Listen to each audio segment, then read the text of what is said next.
Não, 2014. O aquecimento também é diferenciado. Afinal, não se trata de uma partida qualquer.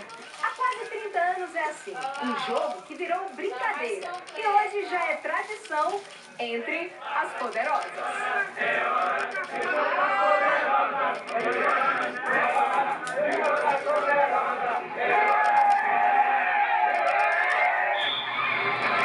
E nesse show teve de tudo. Gol, caneta, mas teve também furada e gente caindo feio do salto. Mas nada que desanimasse a fiel torcida. Prefiro 2-0, né, gente? 2-0!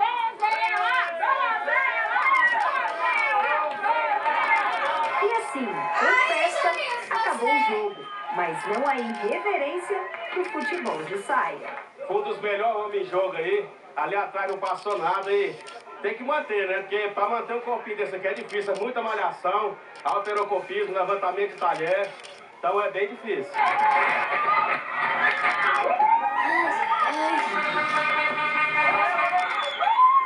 Espero que esteja filmando, porque o trem tá parecendo rec assim, tá filmando, tá?